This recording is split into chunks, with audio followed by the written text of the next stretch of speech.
हम अध्ययन कर रहे थे सामाजिक समझौता सिद्धांत का, जिसके अंतर्गत हॉब्स और लॉक के सामाजिक समझौता सिद्धांत को हमने देख लिया था। अब हम अध्ययन करेंगे जीन जैक रूसो के सामाजिक समझौता सिद्धांत व उनकी फिलॉसफी का। जीन जैक रूसो जो विचारक हैं, इन्होंने फ्रांस की क्रांति को प्रभावित करने में महत्वपूर्ण भूमिका निभाई थी। कहने का तात्पर्य है कि इनके ही विचारों से फ्रांस में जो क्रांति हुई थी वो कहीं ना कहीं इनके विचारों से बहुत प्रभावित थी।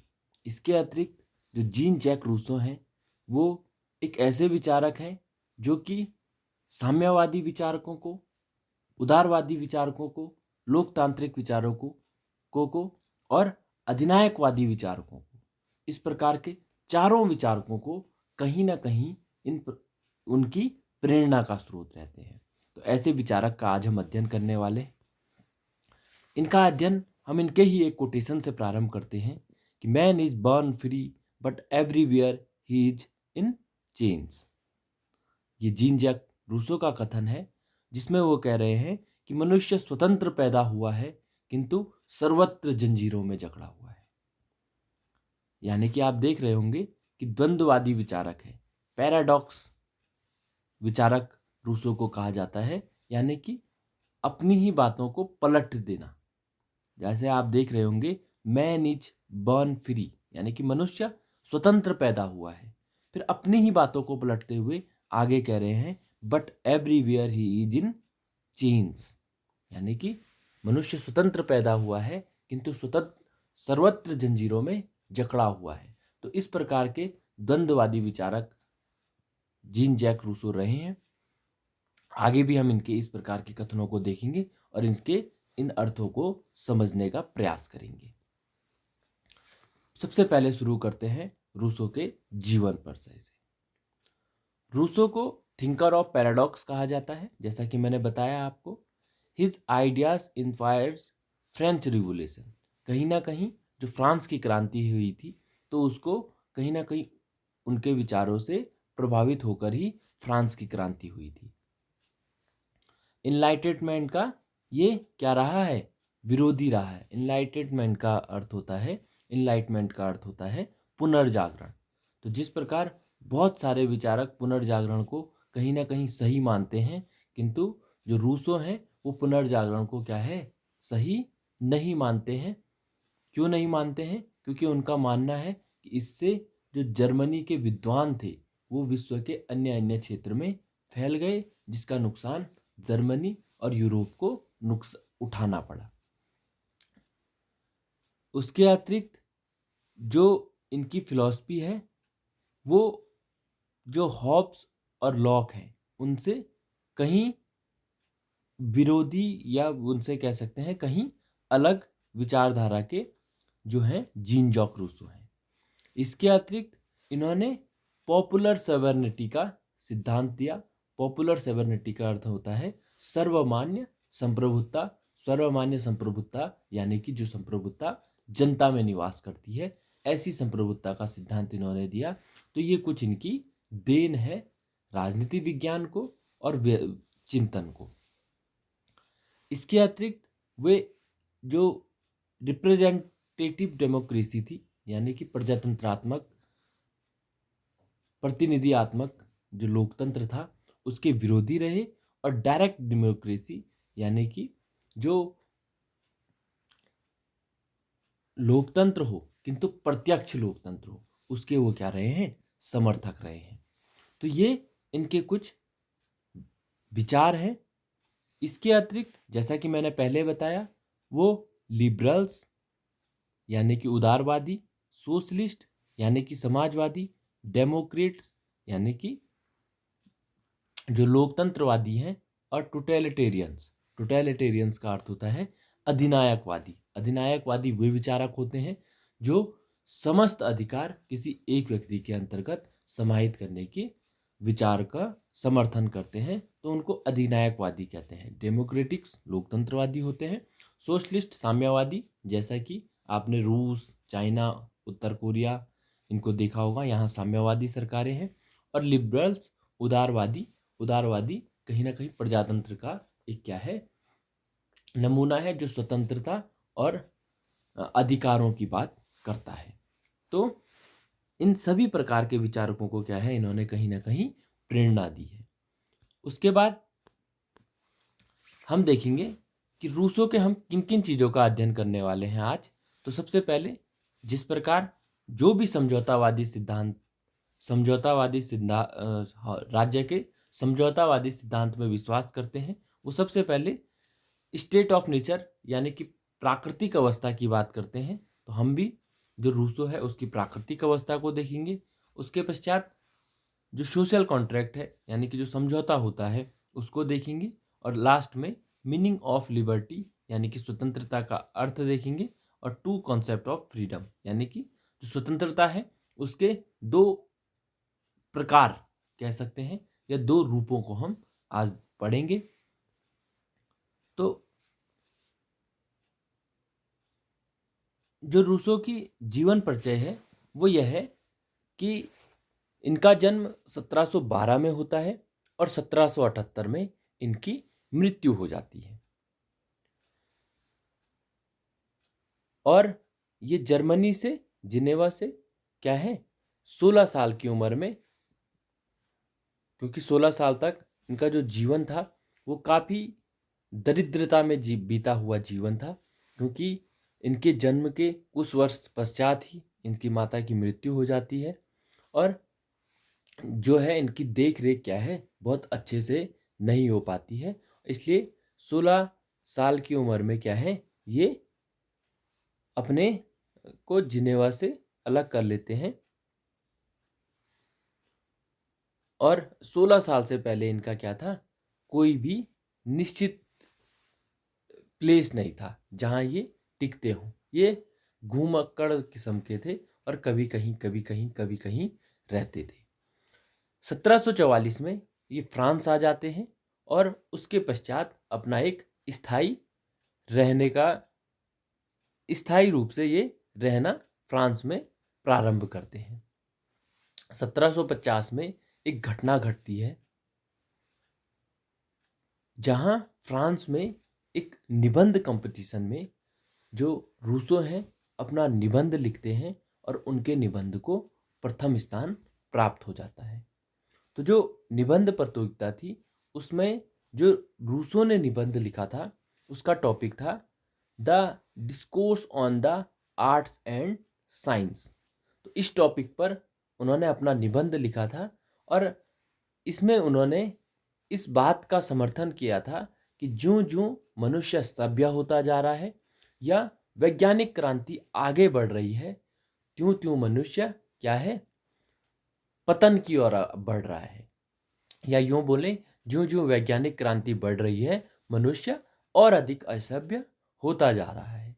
तो इस बात का समर्थन उन्होंने अपने इस निबंध में किया था और इस निबंध को प्रथम स्थान मिलने से जो रूसो है उनकी ख्याति पूरे फ्रांस में फैल जाती है और इस निबंध को पहला पुरस्कार प्राप्त होता है। उसके पश्चात 1755 में एक इसी प्रकार का निबंध प्रतियोगिता में रूसो पुनः एक निबंध लिखते हैं कि the discourse on the origin of inequality, यानी कि जो असमानता की उत्पत्ति है उस पर डिस्कोर्स लिखते हैं और इसे सेकंड डिस्कोर्स कहा जाता है। और जो 1750 में उन्होंने the discuss on the arts and science लिखा था वह पहला उनका डिस्कस माना जाता है। तो इस चीज़ को भी आप ध्यान रखिएगा कि पहला डिस्कस कौन सा है और दूसरा डिस्कस कौन सा है। तो 1755 का जो इनका निबंध है ये काफ़ी ख्याति प्राप्त तो नहीं करता है पुरस्कार प्राप्त तो नहीं करता है, किंतु इसको बहुत अधिक पढ़ा जाता है और इससे भी क्या है रूसो की ख्याति में वृद्धि होती है। फिर 1762 की घटना घटती है जहां रूसो अपनी पहली पुस्तक लिखते हैं जिसमें कि इनकी संपूर्ण फिलॉसफी दिखाई देती है। उस पुस्तक का नाम था द सोशल कॉन्ट्रैक्ट। इन तीनों पुस्तकों को, दो निबंधों और इस पुस्तक को ध्यान रखिएगा, पब्लिकेशन भी ध्यान रखिएगा क्योंकि ये एग्जाम में कई बार पूछा भी जाता है। उसके पश्चात अब जो रूसो की पॉलिटिकल फिलॉसफी है या रूसो का जो दर्शन है उसको हमें दो उसकी पुस्तकों से प्राप्त होता है। पहला है द सेकंड डिस्कस, यानी कि जिसमें वो ओरिजिन ऑफ इनइक्वालिटी की बात करते हैं, यानी कि असमानता के जन्म की बात करते हैं कि असमानता की उत्पत्ति कैसे होती है। और दूसरा द सोशल कॉन्ट्रैक्ट, यानी कि सामाजिक समझौता। तो स्टेट ऑफ नेचर और इवोल्यूशन ऑफ सोसाइटी, यानी कि जो प्राकृतिक अवस्था है और राज्य की उत्पत्ति है वो हमको द सेकंड डिस्कोर्स से प्राप्त होती है। और जो रूसो का सामान्य इच्छा का सिद्धांत है, अभी हम आगे देखेंगे कि सामान्य इच्छा की उत्पत्ति कैसे होती है। और सर्वमान्य संप्रभुता का सिद्धांत है, पॉपुलर सवर्निटी का सिद्धांत है, वो हमें उनकी द सोशल कॉन्ट्रैक्ट पुस्तक से प्राप्त होता है।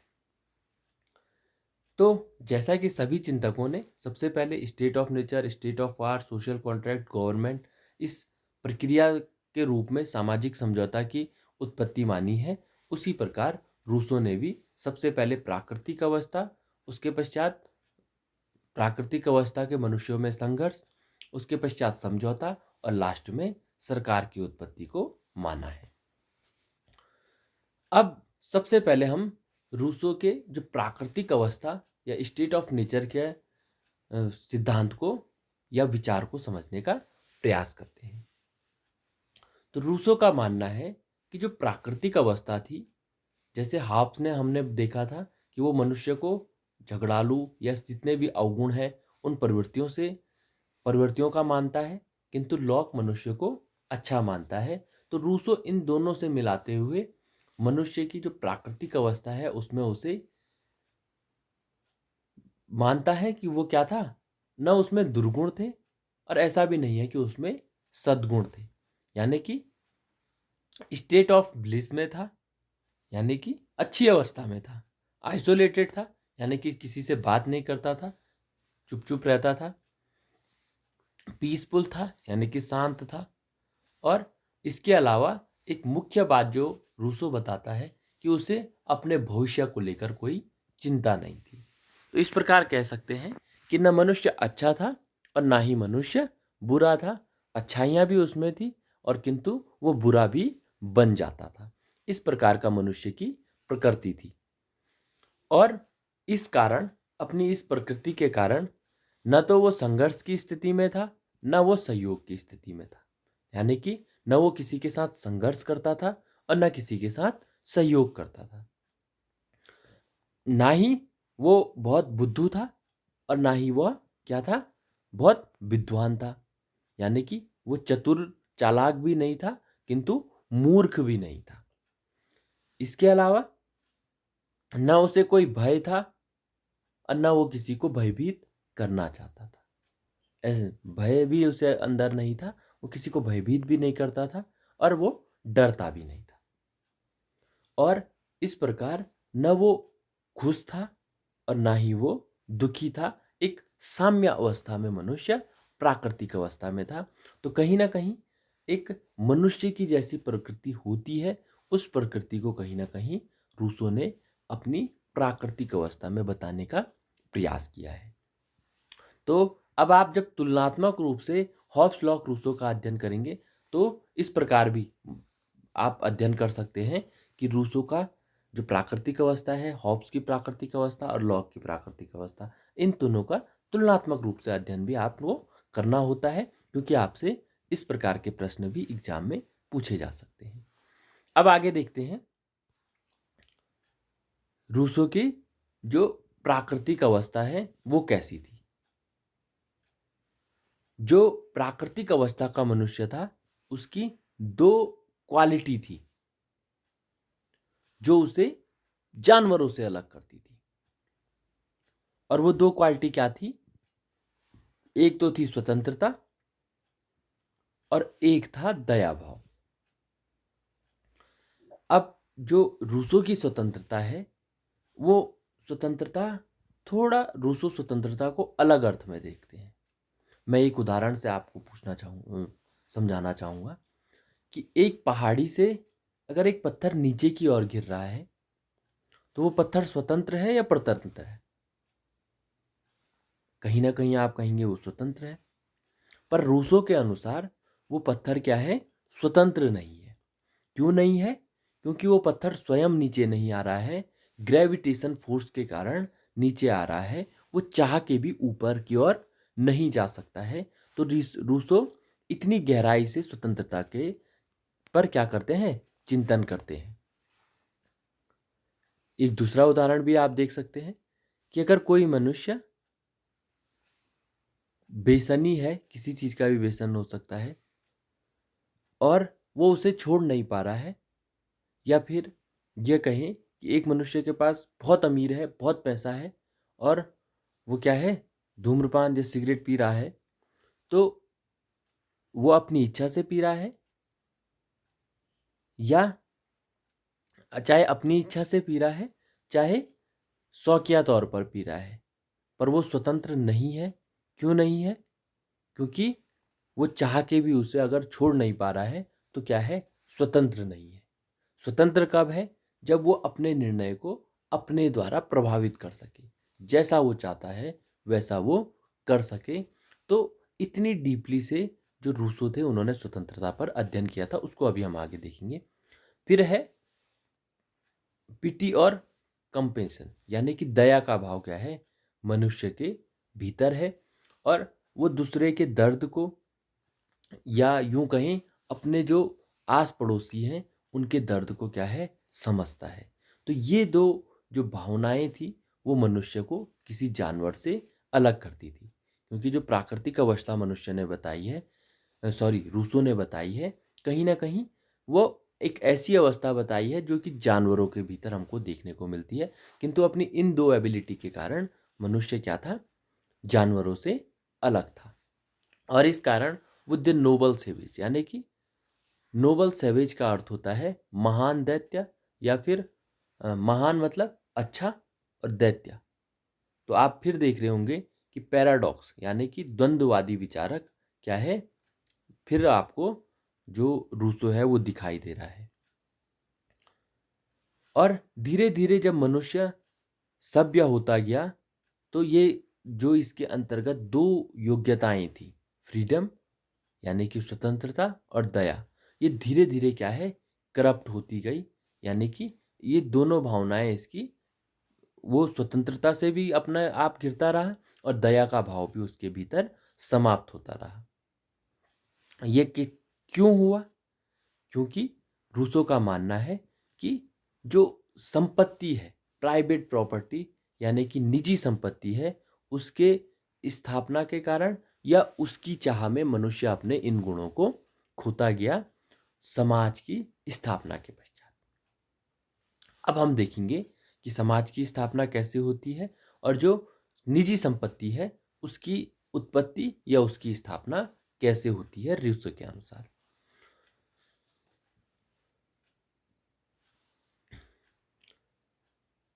जो संपत्ति है, रूसो का मानना है कि the first person who having enclosed a piece of land took it into his head to say this is mine and found people simple enough to believe him was the true founder of society। इसका कहने का अर्थ है कि वो पहला व्यक्ति जिसने किसी जमीन के टुकड़े को, फिर वो खड़ा हो गया कोई व्यक्ति और उसने कहा कि यह टुकड़ा क्या है, मेरा है। और जो बाकी व्यक्ति थे उन्होंने भी मान लिया कि हाँ ये टुकड़ा आपका है, जमीन का टुकड़ा आपका है। तो वो पहला व्यक्ति क्या है, समाज की उत्पत्ति का, वो समाज की उत्पत्ति उस व्यक्ति ने की है। रूसो का ऐसा मानना है। यानी कि समाज की उत्पत्ति और जो निजी संपत्ति है, अर्थात जो समाज की उत्पत्ति है और निजी संपत्ति की उत्पत्ति है, वो क्या है, लगभग एक साथ हुई है। क्योंकि मनुष्य ने जब कहा कि किसी टुकड़े को कहा कि वह मेरा है और बाकी लोगों ने मान लिया, तो उससे एक समाज की उत्पत्ति होने लगी और साथ के साथ क्या है, निजी संपत्ति की उत्पत्ति भी होती है। तो जो निजी संपत्ति है उससे समाज की उत्पत्ति होती है और साथ ही साथ जो असमानता है उसकी उत्पत्ति भी होती है। सारे सिद्धांतों को आप साथ के साथ जोड़ के ही समझ सकते हैं। इसलिए सभी जो रूसो की पूरी फिलॉसफी है उसको मैं एक क्रम में जोड़ते हुए आपको बता रहा हूं, इसलिए ध्यान से सुनिएगा। तो समाज की उत्पत्ति हुई और समाज की उत्पत्ति के साथ ही क्या है, असमानता की उत्पत्ति भी हो जाती है। और जो ये असमानता की उत्पत्ति होती है यही क्या है, संघर्ष का कारण बनती है। कहाँ? प्राकृतिक अवस्था में। तो समाज की उत्पत्ति हुई, पहले जो है प्राइवेट प्रॉपर्टी आई यानी कि निजी संपत्ति आई, उससे समाज की उत्पत्ति हुई और समाज की उत्पत्ति के साथ ही क्या है, असमानता की उत्पत्ति भी होती है और वो संघर्ष का कारण बनती है। अब बात आती है कि मनुष्य को जो निजी संपत्ति है उसकी आवश्यकता क्यों है, क्यों मनुष्य निजी संपत्ति को बढ़ाता जाता है। तो जो रूसो हैं उनका मानना है कि दो कारण है जिस कारण मनुष्य निजी संपत्ति को बढ़ाता है। एक तो है उसे उस संपत्ति की आवश्यकता है, यानी कि आप घर बनाते हैं तो आपको घर की आवश्यकता है, आप भोजन लेते हैं आपको आवश्यकता है। और दूसरा सेल्फ लव, यानी कि उसे बस अपेक्षाएं हैं और उसकी अपेक्षाएं बढ़ती जा रही है, इस कारण क्या है, वो निजी संपत्ति को बढ़ाता जाता है। तो दो चीजें हैं, एक सेल्फ लव और एक मटेरियल नीड, यानी कि एक तो आवश्यकता और एक इच्छाएं। तो इन दोनों के कारण ही व्यक्ति क्या है, निजी संपत्ति को कहीं ना कहीं अपने पास बढ़ाता जाता है।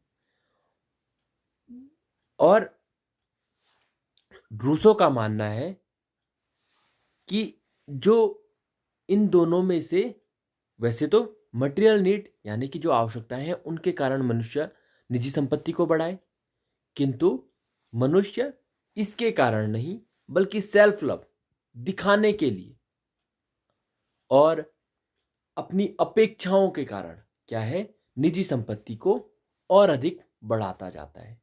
उसके लिए रूसो ने दो शब्दों का प्रयोग किया है, अमोर दिश्वा यानी कि लव फॉर सेल्फ प्रिजर्वेशन, यानी कि अपेक्षाओं को बढ़ाना या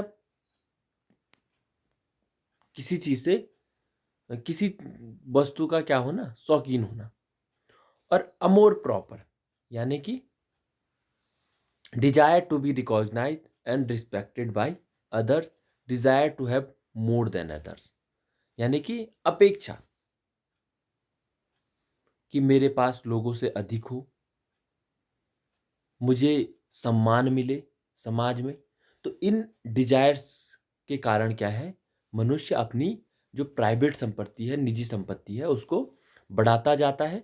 और जब मनुष्य निजी संपत्ति को बढ़ाता है तो वर्ग की उत्पत्ति होती है।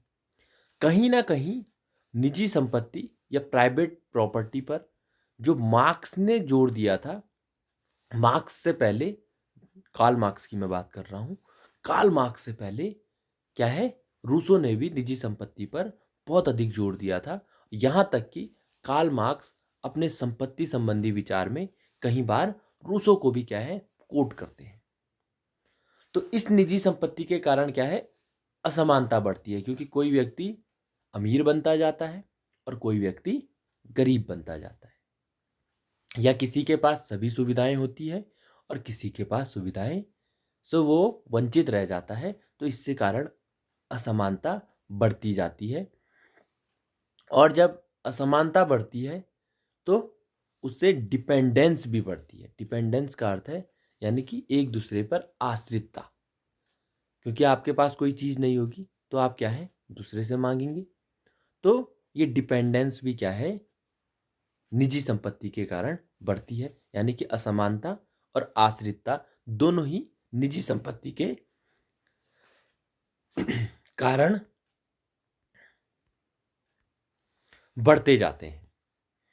उसके बाद अब बात आती है कि मनुष्य जो प्राकृतिक अवस्था है उस प्राकृतिक अवस्था से जो संघर्ष की अवस्था है उसमें कैसे पहुंचता है। तो हम देखेंगे, सबसे पहले संपत्ति आई, संपत्ति से असमानता आई, असमानता और आश्रितता और दूसरे को नीचा दिखाने की या दूसरे अपने आप को दूसरे से ऊंचा दिखाने की जो भावना आई, उससे क्या है, जो मनुष्य के अंतर्गत दो गुण थे, दया और स्वतंत्रता का, वो दोनों ही क्या है, धीरे धीरे समाप्त होते गए। यानी कि सभ्यता के विकास के साथ साथ मनुष्य क्या है, और अधिक असभ्य बनता गया और उससे क्या है,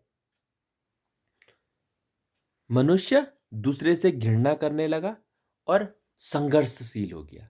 कंपटीशन की भावना मनुष्य के अंतर्गत आ गई, जिससे क्या है, स्टेट ऑफ वार यानी कि संघर्ष की अवस्था आ गई। अब ये संघर्ष की अवस्था जब आ गई, तो इस संघर्ष की अवस्था का समापन कैसे हो, तो रूसो के अनुसार एक समझौता होता है, पहला समझौता। और जो ये पहला समझौता होता है, वो समझौता कहीं ना कहीं इलिजिमेट समझौता होता है, यानी कि इलीगल, जो लीगल नहीं है, कानूनी रूप से सही नहीं है, इस प्रकार का पहला समझौता होता है। इस पहले समझौते में जो अमीर या जिनके पास संपत्ति है, वो वर्ग जो गरीब हैं उनके साथ समझौता करता है और कहता है कि आपको एक सरकार की उत्पत्ति करनी पड़ेगी, क्योंकि जो गरीब है वो अपने जीवन की सुरक्षा चाहता है और इस जीवन की सुरक्षा के लिए वो क्या है, इस समझौते को कर लेता है, जिससे कि क्या है, सरकार की उत्पत्ति हो रही है। क्योंकि अगर वो ना भी करे तो तब भी उसका जीवन बुरा है, और करने के बाद कम से कम वो अपने जीवन की रक्षा कर सकता है। तो अपने जीवन की सुरक्षा के लिए जो कमजोर वर्ग है वो क्या है, अमीर और धनी वर्गों से समझौता कर लेता है और एक सरकार की उत्पत्ति होती है। किंतु जो ये समझौता था, यह धनी और जो प्रभुत्वशाली वर्ग है उनके प्रभाव में हुआ था, तो इसलिए इसमें क्या है, उनके ही हितों में क्या है, वृद्धि होती जाती है। और जो असमानता और आश्रितता की नीड बन गई थी संघर्ष की अवस्था में, वो क्या है, वैसी ही रहती है और वो धीरे धीरे और बढ़ जाती है। तो यानी कि पहले सोसाइटी की उत्पत्ति हुई, फिर निजी संपत्ति, उससे असमानता, और उस असमानता को खत्म करने के लिए अमीर वर्गों द्वारा सरकार की उत्पत्ति की जाती है, और पहला समझौता सरकार की उत्पत्ति के रूप में होता है। और जो ये पहला समझौता है वो क्या था, इल्लीगल था। अब रूसो के सामाजिक समझौता सिद्धांत को देखिए। सबसे पहले है प्राकृतिक अवस्था, जो कि प्राकृतिक अवस्था में मनुष्य क्या था, स्वतंत्र था और असमानता यानी कि इक्वालिटी थी, समानता थी। किंतु जो वर्तमान अवस्था है पहले समझौते होने के बाद, वो क्या है, अभी भी डिपेंडेंस की और असमानता की स्थिति उसमें बनी हुई है। अब यहां से व्यक्ति पीछे नहीं जा सकता, क्योंकि पीछे जाएगा तो वो प्राकृतिक अवस्था में आ जाएगा। बट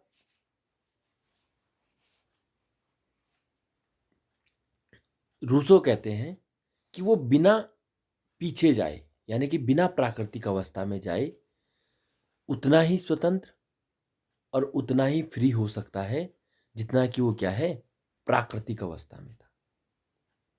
वो कैसे, सामाजिक समझौता के द्वारा।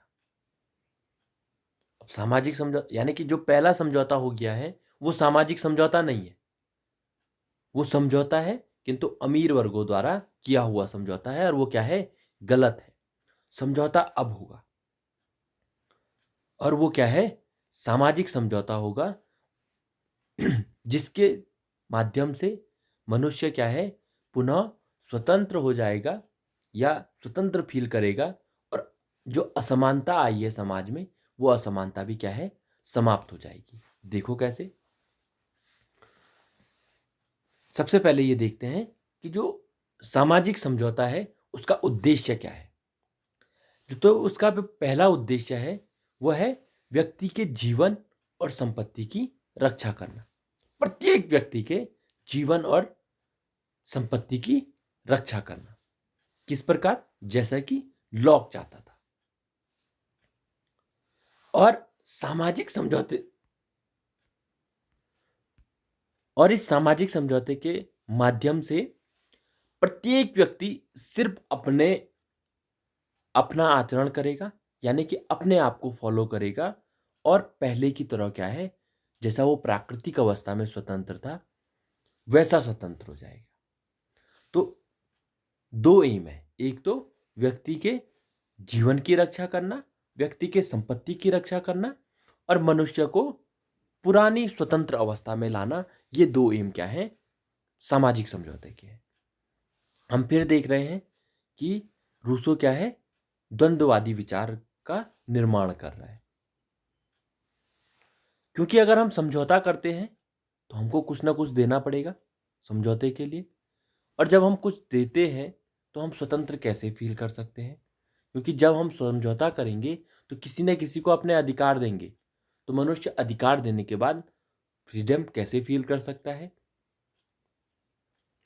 और समझौता करने के पश्चात मनुष्य क्या है, जैसा पहले स्वतंत्र था वैसा स्वतंत्र कैसे हो सकता है? क्योंकि आप देखिए, अगर आप किसी के साथ समझौता करते हैं तो समझौते में आप कुछ ना कुछ देंगे उसे। आपकी जो शक्ति है वो कम होगी, अधिक नहीं होगी। तो यहाँ भी क्या है, रूसो द्वंद्ववादी विचार के रूप में क्या है, प्रकट होता है। अब रूसो इस समझौते के लिए आता है सामान्य इच्छा का सिद्धांत। ये रूसो का एक महत्वपूर्ण टॉपिक है, सामान्य इच्छा का सिद्धांत, और बार बार ये पूछा जाता है। तो आज हम बहुत साधारण अर्थों में रूसो की सामान्य इच्छा को समझने का प्रयास करेंगे। तो जो सामान्य इच्छा है उससे पहले हमको तीनों इच्छाओं को समझना होगा। पहली है प्राइवेट विल, यानी कि किसी व्यक्ति की अपनी इच्छा, या यूं कहें मेरी इच्छा। प्राइवेट विल यानी कि किसी व्यक्ति की इच्छा।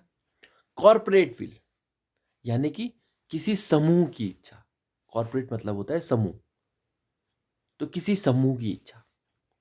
और इनके बाद निकल कर आता है जर्नल विल, यानी कि सामान्य इच्छा। अब आप देखिए कि अगर ईंधन का प्रयोग कोई देश कर रहा है तो वो क्या है, कौन सी इच्छा है? वो कॉर्पोरेट विल है, यानी कि एक समूह की इच्छा है, एक देश की इच्छा है। देश को आगे बढ़ाने के लिए क्या है, उन्हें उसको प्रयोग करना पड़ रहा है। देश के विकास के लिए क्या है, फॉसिल्स फ्यूल का प्रयोग करना पड़ रहा है। प्राइवेट विल यानी कि आप चाहते हैं आपके पास गाड़ी हो, घोड़ा हो, गाड़ियों में बहुत सारी गाड़ी हो, तो ये आपकी क्या है, प्राइवेट इच्छा है।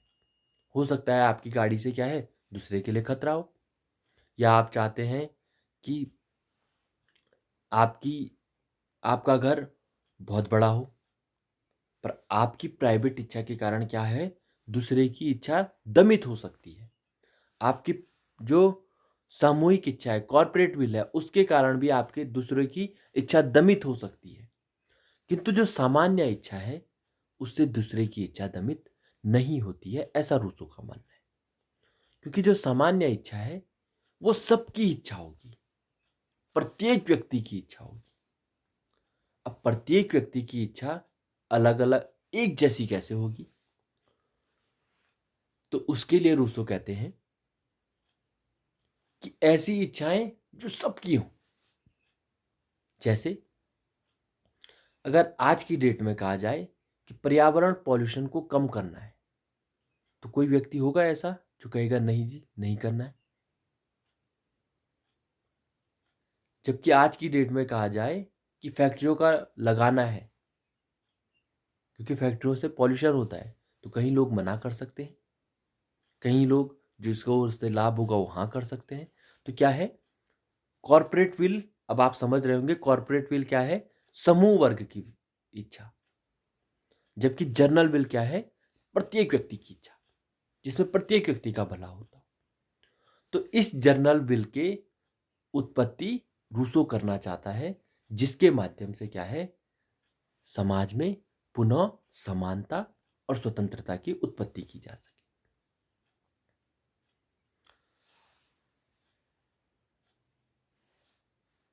और जो ये सामान्य इच्छा है, ये कहां से आएगी?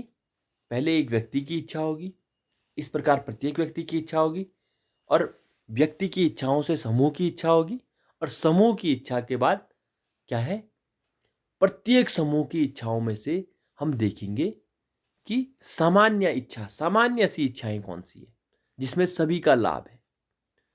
उन सामान्य इच्छाओं को निकालकर उस आधार पर, सामान्य इच्छा के आधार पर क्या है, कानूनों का निर्माण किया जाएगा। सामान्य इच्छा के आधार पर क्या है, कानूनों का निर्माण किया जाएगा।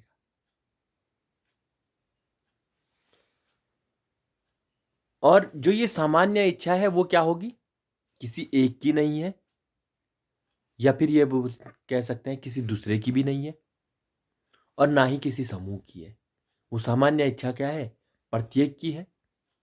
हर व्यक्ति का क्या है, उस सामान्य इच्छा में योग है।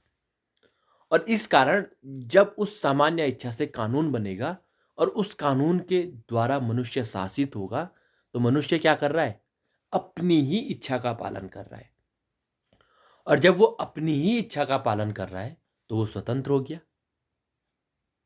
और सभी लोग जब सामान्य इच्छा के कारण शासन का संचालन करेंगे तो असमानता भी नहीं रहेगी, क्योंकि उसमें अमीरों की, गरीबों की क्या है, सभी की इच्छा, उसमें क्या है, सभी की इच्छा सम्मिलित है, चाहे वो अमीर हो चाहे वो गरीब हो।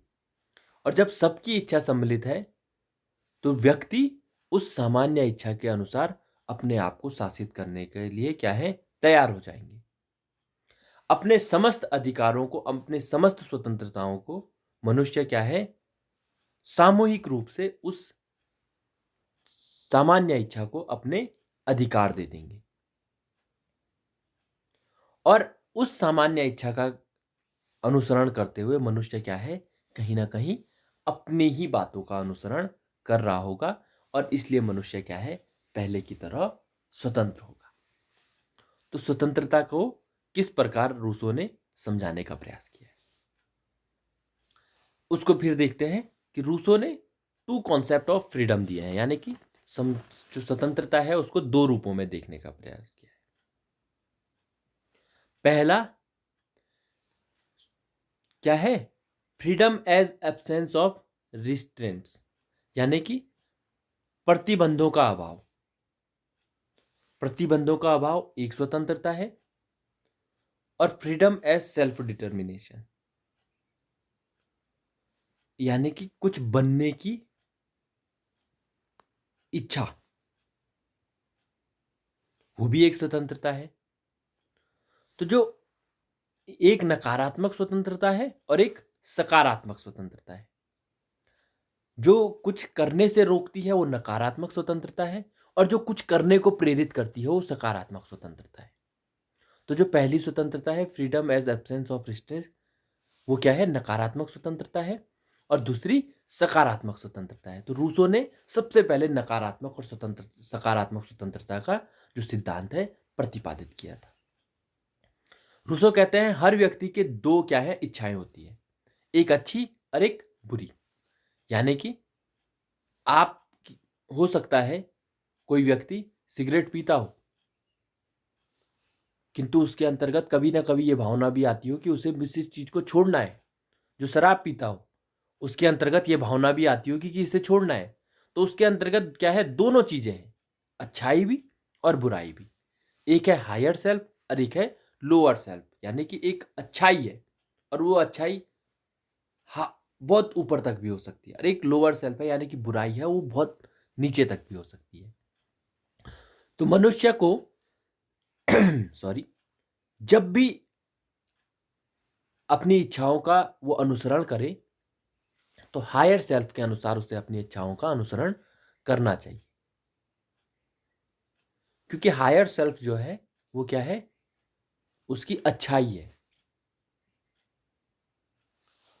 तो ये तो रूसो एक व्यक्ति का बताता है। और जिस प्रकार एक व्यक्ति का हायर सेल्फ और लोअर सेल्फ है, वैसे ही पूरे समाज का भी क्या है, एक हायर सेल्फ है और एक लोअर सेल्फ है। और जो हायर सेल्फ है वही क्या है, यानी कि जो सबकी इच्छा है, जो सबके लिए बराबर इच्छा है, वही क्या है, सामान्य इच्छा है। और वही सामान्य इच्छा क्या है, संप्रभु होनी चाहिए। तो यानी कि सर्वमान्य संप्रभुता का जो सिद्धांत है रूसो का, वो भी यहां निकल कर आता है। क्या है, जो सामान्य इच्छा है, क्योंकि उसमें सबकी इच्छा निर्मित है, और वो सामान्य इच्छा ही क्या है, संप्रभु है। और वही सामान्य इच्छा व्यक्ति के बिहेवियर को क्या करेगी, कंट्रोल करेगी। किस प्रकार, क्योंकि जो सामान्य इच्छा है उसके आधार पर कानूनों का निर्माण होगा, और उन कानूनों के माध्यम से क्या है, सरकार, देश, राज्य सभी का क्या है, संचालन होगा। और सामान्य इच्छा के द्वारा जो कानून का निर्माण किया जाएगा, उन कानूनों का पालन करने से व्यक्ति क्या है, स्वतंत्र महसूस करेगा, क्योंकि वो अपनी ही इच्छाओं का क्या है, पालन कर रहा होगा। तो इसके साथ ही रूसो का क्या है, फ्रीडम का सिद्धांत भी समाप्त होता है। और अंत में बचता है रूसो का सरकार का सिद्धांत। सरकार के संदर्भ में मैंने पहले ही बताया कि रूसो प्रतिनिधि प्रजातंत्र का विरोधी है और प्रत्यक्ष प्रजातंत्र का समर्थक है। और रूसो मानता है कि जो सामान्य इच्छा है उसके आधार पर ही संप्रभु का क्या है, चयन होना चाहिए। कानूनों का निर्माण मनुष्यों की या समाज की जो सामान्य इच्छा है उसके आधार पर होना चाहिए, और सरकार का निर्माण कानूनों को लागू करने के लिए होना चाहिए, कानूनों को बनाने के लिए नहीं। क्योंकि कानून सामान्य इच्छा के आधार पर जनता पहले ही बना चुकी है। उन कानूनों को सिर्फ लागू करने के लिए ही क्या है, सरकार का निर्माण होना चाहिए। और जो सरकार है उसे व्यवस्थापिका कार्य नहीं, व्यवस्थापिका से संबंधित यानी कि कानून बनाने से संबंधित कार्य नहीं करने चाहिए। कानूनों को लागू करना और उनका उल्लंघन करने वाले को दंड देना, यानी कि कार्यपालिका संबंधी कार्य और न्यायपालिका संबंधी कार्य ही किसको करने चाहिए, सरकार को करने चाहिए। और इस प्रकार जो सरकार है वो एक एजेंसी है जो कि क्या है, सामान्य इच्छा के द्वारा निर्मित कानूनों को क्या करती है, लागू करवाती है। और सरकार क्या है, कानून नहीं बनाती है। और ऐसी सरकार में क्या है, ऐसे समाज में व्यक्ति क्या है, अपने आप को, क्योंकि उनके ही द्वारा बनाए गए कानूनों को उनके ऊपर सौंपा जा रहा है, तो मनुष्य अपने आप को स्वतंत्र भी और असमान भी नहीं समझते। क्यों, क्योंकि सबके ऊपर वही कानून लागू हो रहे हैं जो उन्होंने सबने मिलकर बनाए हैं, और वो अपने आप को क्या है, स्वतंत्र और समान महसूस करते हैं। तो इसके साथ ही रूसो का जो संपूर्ण फिलॉसफी है उसको मेरा विश्वास है आप समझ चुके होंगे। अगर जो साथी लेट से जुड़े हैं वो एक बार इसे पुनः देख लें, ताकि इसको आप अच्छे से समझ पाएं। नहीं समझ में आता है बार बार देखें, वीडियो अच्छा लगे लाइक अवश्य करें। मुझसे जुड़े रहने के लिए आप लोगों का बहुत बहुत धन्यवाद।